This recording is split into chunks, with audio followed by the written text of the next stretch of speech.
Eden Gardens ready, fans ready, మరి సిక్సర్లతో హోరెత్తడానికి ఎస్ఆర్హెచ్ కేకేఆర్ రెడీయేనా? Hi friends, welcome to the analysis of match number 15 of IPL 2025 Kolkata Knight Riders versus Sunrisers Hyderabad. ఈ match అయితే నిజంగా చాలా టైట్ గా అయితే ఉండబోతుంది. ఎందుకంటే అటు ఎస్ఆర్హెచ్ కావచ్చు, ఇటు కేకేఆర్ కావచ్చు, ఇదైతే మస్ట్ విన్ గేమ్ అనమాట. ఎందుకంటే ఇప్పటి వరకు ఈ రెండు టీమ్స్ కూడా 3 మ్యాచెస్ అయితే ఆడారు. 3 మ్యాచెస్ లో ఈ రెండు టీమ్స్ కూడా ఒక మ్యాచ్ అయితే గెలిచి 2 మ్యాచ్లు అయితే ఓడిపోయారు. కాబట్టి ఈ రెండు టీమ్స్ కి 4వ మ్యాచ్ అని ఈ మ్యాచ్ లో అయితే గెలిచి తిరిగి ఫామ్ లోకి రావాలని రెండు టీమ్స్ కూడా భావిస్తున్నాయి. మనం ఇప్పుడు ఈ వీడియోలో ఈ మ్యాచ్ ఎలా జరగబోతుందో, ఈ రెండు టీమ్స్ యొక్క స్ట్రెంత్ ఏంటి, వీక్నెస్ ఏంటి అనే దాని గురించి అయితే మనం అయితే మాట్లాడుకుందాం. Hi friends, welcome to our channel. ఎవరైనా కొత్తగా మన ఛానల్ కనుక చూస్తున్నట్టయితే ఖచ్చితంగా సబ్స్క్రైబ్ చేసుకోండి, అలాగే ఒక లైక్ అయితే చేయండి. ఇంకొప్పుడు మ్యాచ్ జరిగేది కేకేఆర్ హోమ్ గ్రౌండ్ అయిన ఈడెన్ గార్డెన్స్ లో కాబట్టి మనం ఫస్ట్ కేకేఆర్ గురించి అయితే మాట్లాడుకుందాం. నిజంగా వీళ్ళైతే డిఫెండింగ్ ఛాంపియన్స్ లాగైతే అస్సలు ఆడట్లేదు. ఒక్క ప్లేయర్ అంటే ఒక్క ప్లేయర్ కూడా అస్సలు రిథంలో అయితే అస్సలు కనపడట్లేదు. దానికి మెయిన్ కారణం ఏంటంటే లాస్ట్ ఇయర్ వీళ్ళ కెప్టెన్ శ్రేయస్ అయ్యర్, ఇంకా బౌలింగ్ ని లీడ్ చేసింది మిచిల్ స్టార్క్ అనమాట. ఇంకా ఓపెనింగ్ లో అదిరిపోయే స్టార్ట్ ఇచ్చింది ఫిలిప్ సాల్ట్.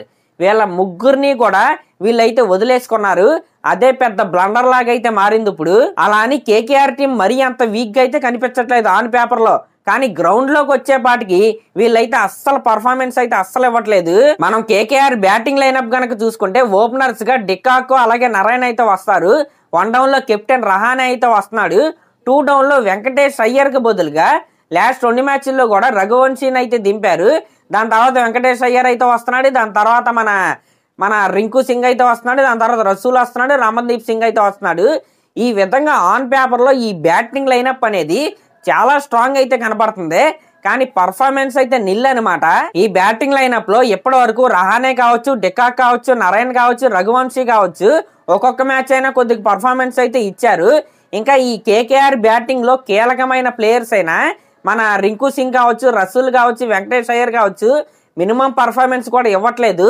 కేకేఆర్ మ్యాచెస్ గెలవాలంటే ఖచ్చితంగా వీళ్ళ ముగ్గురు పర్ఫామ్ చేయాల్సిందే.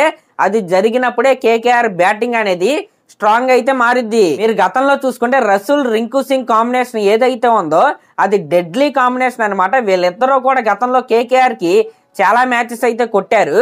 ఇంకా వీళ్ళతో పాటు వీళ్ళ తర్వాత రమన్దీప్ సింగ్ అయితే లాస్ట్ మ్యాచ్ లో కొద్దిగా పర్ఫార్మెన్స్ అయితే ఇచ్చాడు. ఈ విధంగా బ్యాటింగ్ లైనప్ అయితే బాగుంది, కానీ ఇక్కడ జరుగుతున్న తప్పు ఏంటంటే వీళ్ళ పర్ఫార్మెన్స్ అయితే కనపడట్లేదు. ఒకవైపు బ్యాటింగ్ ఎలా ఉంటే బౌలింగ్ లో కూడా కష్టాలు అయితే ఉన్నాయి కేకేఆర్ టీం కి. ఎన్నో అంచనాలు ఉన్న వరుణ్ చక్రవర్తి కావచ్చు, సునీల్ నారాయణ కావచ్చు, ఈ సీజన్ లో వికెట్లు అయితే అంత ఇదిగా అయితే తీయట్లేదు. ఇంకా వీళ్ళతో పాటు హర్షిత్ రాణా కావచ్చు, అసలు ఏది కలిసి రావట్లేదు అనమాట వీళ్ళకి బ్యాటింగ్ లో కావచ్చు, బౌలింగ్ లో కావచ్చు. ఇంకా వీళ్ళ టీంలో స్పెన్సర్ జాన్సన్ అలాగే వైభవ్ అరోరా లాంటి ప్లేయర్స్ కూడా ఉన్నారు. లాస్ట్ మ్యాచ్ లో ఇంపాక్ట్ ప్లేయర్ గా మనీష్ పాండేని కూడా దింపారనమాట. అయినా సరే ఎటువంటి యూజ్ అయితే లేకుండా పోయింది. కానీ ఇప్పుడు మ్యాచ్ జరిగేది ఈడెన్ గార్డెన్స్ లో కాబట్టి, అందులోనూ వీళ్ళ హోమ్ గ్రౌండ్ కాబట్టి కేకేఆర్ గనక చేజింగ్ గనక వస్తే ఖచ్చితంగా వీళ్ళకి బెనిఫిట్ అయిద్దని నేనైతే అనుకుంటున్నా. ఎందుకంటే బ్యాటర్స్ ఫామ్ లోకి రావాలంటే ఖచ్చితంగా వీళ్ళకి మంచి మ్యాచ్ అయితే తగలాలి. ఈ మ్యాచ్ లో కనుక చేజింగ్ వస్తే వీళ్ళకైతే అది పర్ఫెక్ట్ స్టేజ్ అయిద్దని నేనైతే అనుకుంటున్నా. ఇంకొప్పుడు మనం ఎస్ఆర్హెచ్ గురించి అయితే మాట్లాడుకుందాం. ఒక పక్క కేకేఆర్ బ్యాట్స్మెన్ ఫామ్ లో లేక వీళ్ళైతే రన్స్ అయితే స్కోర్ చేయట్లేదు, కానీ ఎస్ఆర్హెచ్ బ్యాట్స్మెన్ ఎలా ఉన్నారంటే అందరూ ఫామ్ లో ఉండి మరి వీళ్ళైతే రన్స్ అయితే స్కోర్ చేయట్లేదు. దానికి మెయిన్ రీజన్ ఏంటంటే మేము ఇలాగే ఆడతాం, మేము ఇంతే అనే ఇంటెంట్ అనమాట. వీళ్ళ ఇంటెంట్ ఎలా ఉంటుందంటే ఏ మ్యాచ్లో అయినా వికెట్లు పడినా వికెట్లు పడకపోయినా మేము 300 కొట్టాల్సిందే, 280 కొట్టాల్సిందే, మా స్టాండర్డ్ ఇంతే అనే మైండ్ సెట్ తో వీళ్ళైతే గ్రౌండ్ లోకి అయితే దిగుతున్నారు. అది ఫస్ట్ మ్యాచ్ లో అయితే వర్కౌట్ అయింది, తర్వాత 2 మ్యాచ్లు అయితే వర్కౌట్ అవ్వలేదు. అది వర్కౌట్ అవ్వలేదు కాబట్టి మనం అయితే ఈ రోజు ఇలా మాట్లాడుకుంటున్నాం, కానీ అది కనుక వర్కౌట్ అయితే ఎలా అయితే మాట్లాడుకుని ఉండే వాళ్ళం అయితే అస్సలు కాదు. కానీ ఖచ్చితంగా వీళ్ళ గేమ్ ప్లాన్ అయితే మార్చుకోవాలి. ఎందుకంటే ప్రతి మ్యాచ్ లో కూడా 280, 300 కొట్టడం అనేది ఎవరికి సాధ్యం కాదు. అయినా మన టార్గెట్ కప్పు కొట్టడం కానీ 280 కొట్టడం కాదనమాట. ఇంక ఈ టీం బ్యాటింగ్ లైనప్ కనుక మనం చూసుకుంటే ఓపెనర్స్ గా అభిషేక్ శర్మ హెడ్ అయితే వస్తారు. 1 డౌన్ లో ఇషాన్ కిషన్ అయితే వస్తాడు. 2 డౌన్ లో నితీష్ కుమార్ రెడ్డి అయితే వస్తాడు. మొన్న మ్యాచ్ లో నితీష్ కుమార్ రెడ్డి అవుట్ అయిన తర్వాత అంకిత్ వర్మని అయితే ప్రమోషన్ అయితే ఇచ్చి పైకి అయితే పంపించారు. నిజంగా అదిరిపోయే నాక్ అయితే ఆడాడు అనమాట. ఇంకా అంకిత్ వర్మ తర్వాత క్లాస్ అయితే ఉంటాడు. అభినవ్ మనోహర్ అయితే ఉంటాడనమాట. ఈ విధంగా చాలా స్ట్రాంగ్ గా, చాలా అంటే చాలా స్ట్రాంగ్ గా ఎస్ఆర్హెచ్ బ్యాటింగ్ లైనప్ అయితే ఉంది. ఫస్ట్ 3 మ్యాచ్ల్లో కనుక మీరు చూసుకుంటే ట్రావిస్ హెడ్ ప్రతి మ్యాచ్ లో కూడా సూపర్ టచ్ లో అయితే కనబడ్డాడు.